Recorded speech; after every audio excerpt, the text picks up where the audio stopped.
I work in a nursing home, and something strange is happening to the residents. I drifted, nearly asleep.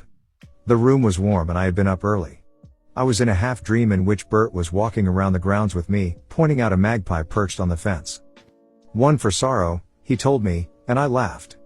It was just a superstition. But he turned to me with his face full of sadness and shook his head. The magpie squawked at that, sounding more like a crow than a magpie, a grating noise that dragged me from my doze, and on waking I realized it wasn't a bird crowing, it was Bert's breathing that had made such an awful noise. The death rat. I had heard it before, but the ugly sound never failed to distress me. It upset me even more so knowing one of my favorite residents was making it. I watched as his chest rose again, painfully inflating, and sank down with a drawn-out gargle. I waited. 30 seconds. A minute. 2 minutes. Bert was gone. I'd witnessed too many deaths in that place to be overly sentimental. In a few days his room would be bare of his personal effects, sanitized, and ready for a new resident, but I did pause for a moment to pay my own respects to a lovely man. It's odd being in a room with a dead body. It's like the exact opposite feeling reported on paranormal TV shows that one gets when one is being watched but nobody is there.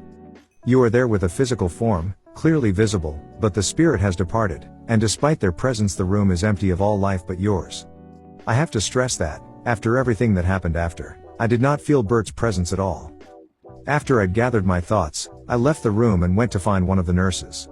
The morning shift had 4 carers and 2 trained nurses. The afternoon shift ran on a skeleton staff of 3 carers and 1 trained nurse. It was my bad luck that on that particular afternoon there was a male nurse called Terry manning the ship. Terry and I had never got on.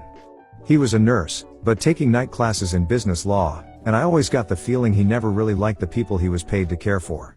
He was cold, with little compassion to spare, and, worse than that, he was lazy. True to form I found him still in the office. His feet were propped up on a chair, and he was sipping coffee whilst reading the local paper. He looked up when I came in, apparently surprised I was still there, but didn't move his feet or put down his reading matter. Bert has died, I told him. You'd better call his relatives.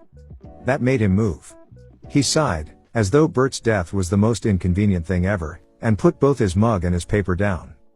Okay, he said. I'll deal with it. I went to the staff room to change from my uniform into my civvies. I was sad, but one learns to deal with sadness when one is working with people who haven't long left to live.